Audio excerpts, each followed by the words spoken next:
죽음은 그저 하나의 단계일 뿐 영혼은 계속 새로운 형태에 이끌린다. 인간의 영혼은 끊임없이 진화하는 과정 속에 있다. 모든 생은 과거 경험과 반성의 결과를 통해서 윤회하는 것이다. 영혼은 여러 생애를 통해 계속해서 진화하며 각 생은 영혼의 발전을 위해 중요한 단계이다. 우리는 과거 경험을 통해서 완전한 존재로 성장해 나간다. 인간의 정신적 정서적 문제는 종종 과거생의 경험에 뿌리를 두고 있다. 이를 이해함으로써 현재의 문제를 해결할 수 있다.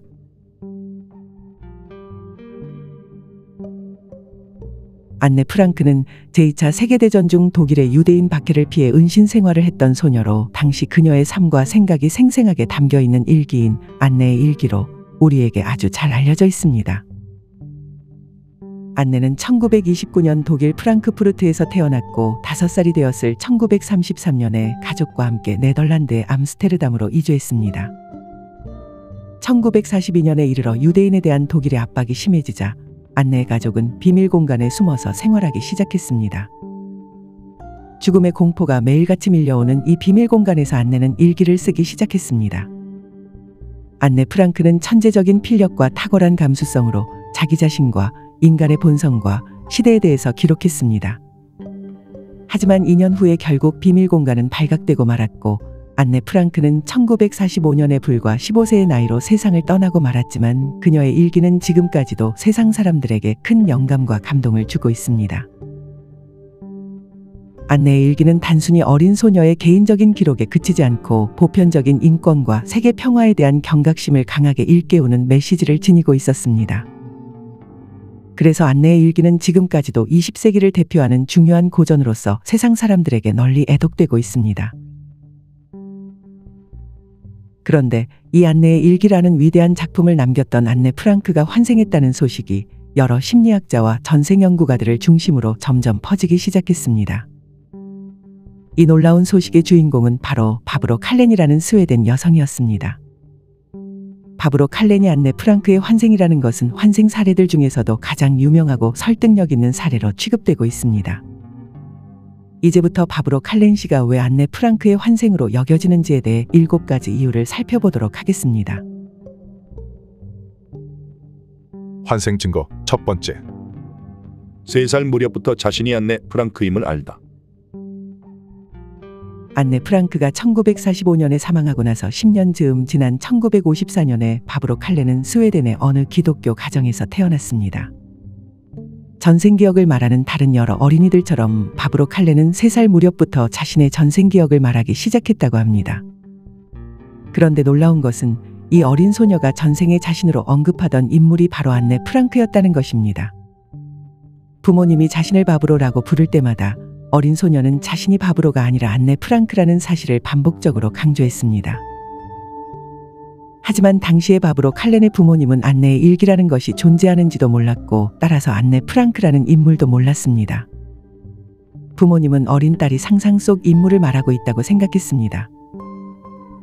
매우 의미심장한 점은 바브로 칼렌이 아주 어려서부터 어떤 악몽에 시달렸다는 것인데 그 악몽의 내용은 바로 사나운 남자들이 계단을 뛰어 올라와서 자신과 가족이 은신하고 있는 다락방의 문을 발로 마구 차대는 것이었습니다. 바브로가 이런 악몽과 전생 기억을 말할 때마다 그녀의 부모는 크게 걱정했고 결국 정신과 의사를 찾아가는 일이 잦아졌습니다. 이 무렵부터 바브로 칼렌은 자신이 알고 있는 안네 프랑크의 삶에 대해 이야기하는 것이 현명하지 않다는 것을 알게 되었다고 합니다. 그녀가 자신의 내면과 기억을 말할 때마다 모든 어른들이 잔뜩 긴장한다는 것을 알아차렸기 때문이었습니다. 또한 바브로 칼렌이 7살 즈음 되었을 땐 학교에서 선생님이 수업 시간에 안네 프랑크에 대해 이야기하는 것을 듣게 되었는데 이 때문에 매우 당황스러웠다고 합니다. 당시 바브로 칼렌은 속으로 선생님이 어떻게 안네 프랑크에 대해 알고 있는 거지? 하고 생각했다고 합니다.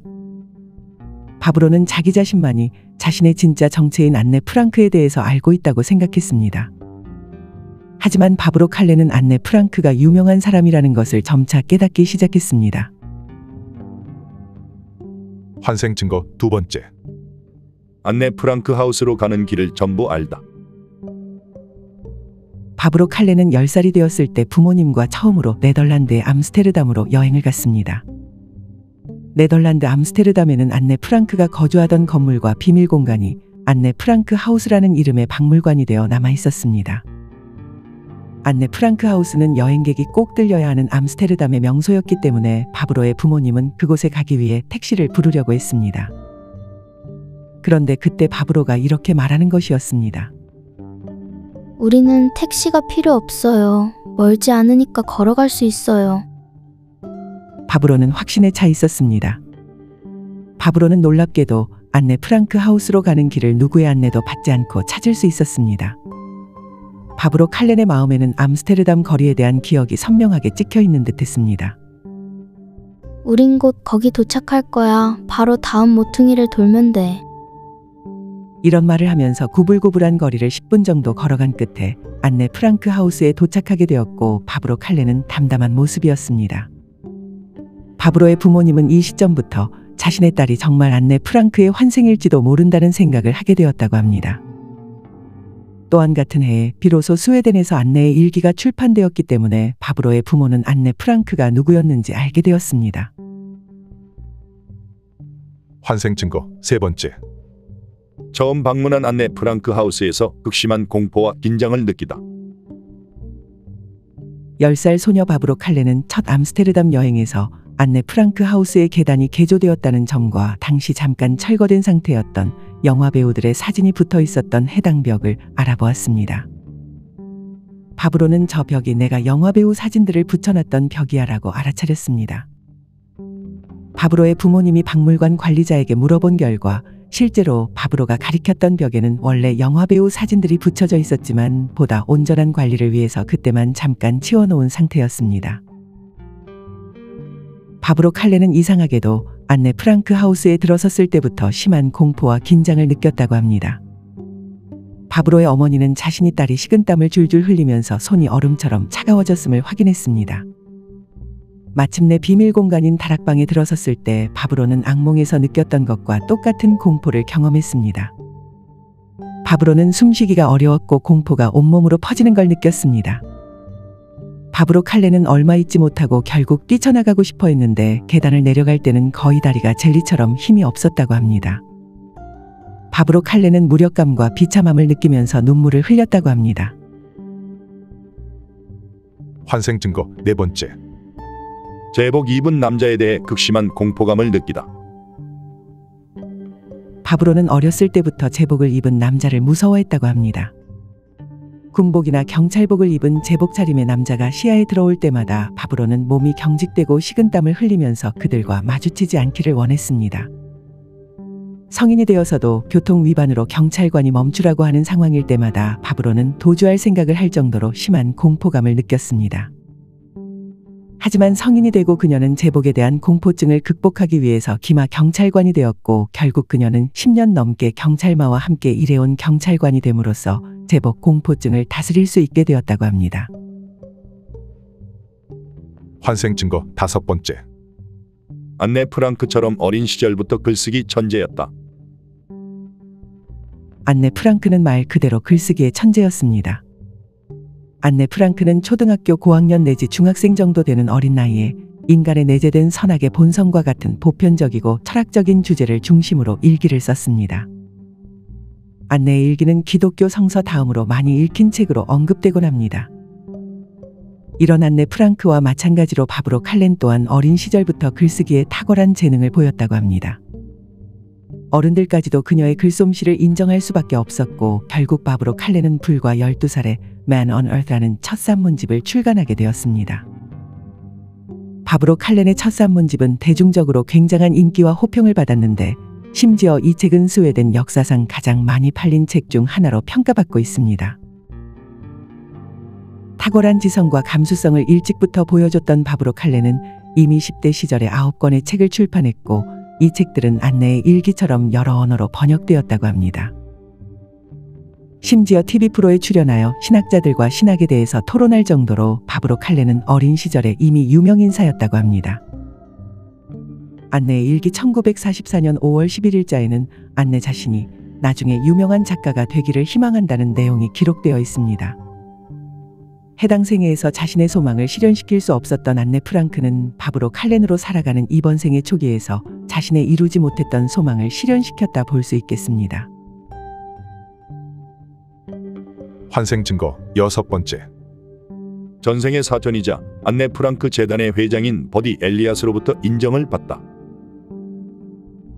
세월이 흐른 후 안네 프랑크 재단의 회장이자 안네 프랑크의 마지막 살아있는 친척이었던 버디 엘리아스는 밥으로 칼렌이 자신의 사촌인 안네 프랑크의 환생이라는 소식을 듣게 되었습니다.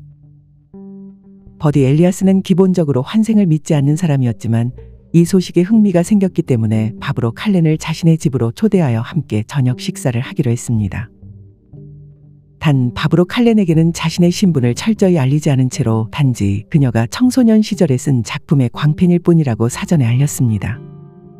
그런데 놀랍게도 버디 엘리아스와 밥으로 칼렌은 처음 서로를 보자마자 얼싸안고 눈물을 흘리지 않을 수 없었다고 합니다. 밥으로 칼렌의 회고에 따르면 버디 엘리아스를 보자마자 전생에 가까이 지내던 사람이라는 것을 즉시 알아차렸다 합니다.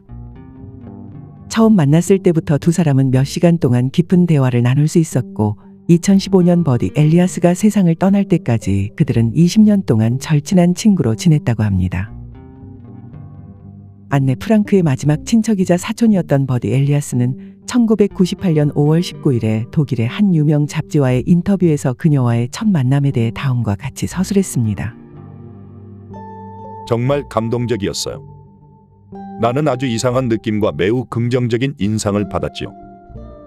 그녀와 영혼이 연결되어 있는 것 같았어요. 바브로는 나에게 절대적인 신뢰감을 주었지요. 나는 그녀가 나의 사촌이었던 안네 프랑크라고 아주 잘 상상할 수 있었어요. 환생 증거 7번째. 환생 연구가들이 바브로 칼렌을 직접 만나본 후에 그녀가 안네 프랑크의 환생임을 인정하다. 월터 샘키우는 미국의 의사이자 저자이며 특히 전생과 환생 그리고 영혼의 지속성에 대해 연구를 해왔습니다. 그는 Return of the Revolutionies를 포함한 다양한 책을 저술하며 사람들의 영혼이 어떻게 여러 생애에 걸쳐 전개되고 이어지는지에 대해 탐구해왔습니다. 월터 샘키우는 밥으로 칼렌을 직접 만나본 후 이와 같은 말을 남겼습니다. 2000년에 안네 프랑크의 환생이라고 주장하는 한 여성에 대한 전화를 처음 받았을 때 나는 매우 회의적이었습니다. 하지만 밥으로 칼렌을 만나 이야기를 들었을 때 나는 그녀가 안네 프랑크의 진정한 환생이라는 것을 믿게 되었습니다. 그는 무엇보다 그녀를 만나보니 안네 프랑크와 같은 얼굴 특징을 가지고 있다는 것을 알게 되었습니다. 라는 말을 했습니다. 그는 안네 프랑크와 밥으로 칼렌 사이에는 정신적인 긴밀함뿐만 아니라 외모적인 긴밀함 또한 관찰된다는 사실을 강조했습니다. 또한 전생을 자발적으로 회상하는 아이들을 연구하는 분야에 있어서 선구자인 심리학자 캐롤 보우만도 2006년에 미국 콜로라도 스프링스에서 열린 환생 컨퍼런스에서 밥으로 칼렌을 직접 만났습니다. 캐롤과 밥으로는 오후를 함께 보내며 이런저런 대화를 나눴습니다. 캐롤 보우만은 밥으로의 환생 사례가 강력한 설득력을 지니고 있다고 판단했다고 합니다. 여기까지 안네 프랑크의 환생으로 여겨지는 밥으로 칼렌에 대한 이야기를 소개해드렸습니다. 이번 영상에서 안네 프랑크의 환생을 뒷받침하기 위해 언급된 7가지 증거들은 우리로 하여금 환생과 윤회에 대한 관심을 불러일으키고 각자 자신이 걷고 있는 영혼의 여정을 성찰하는 데 도움을 줄 것으로 예상됩니다. 안네 프랑크의 환생 사례를 통해 우리는 영혼의 끊임없는 여정에 대해 다시 한번 되새길 수 있을 듯합니다. 환생과 윤회에 대해서 공부하는 것은 단순히 과거를 곱씹는 데 그치지 않고 현재와 미래의 삶을 향상시키는 데 중요한 역할을 합니다. 밥으로 칼렌의 이야기를 통해서 삶의 연속성과 영혼의 연속성에 대해 깊은 성찰을 하실 수 있기를 바랍니다. 윤회와 환생에 대한 달라이 라마의 말을 끝으로 이번 영상을 마치도록 하겠습니다. 자아는 고정된 것이 아니다. 우리는 여러 생을 거치면서 다양한 형태로 존재하게 되며 이 과정에서 자아에 대한 개념은 끊임없이 변화한다.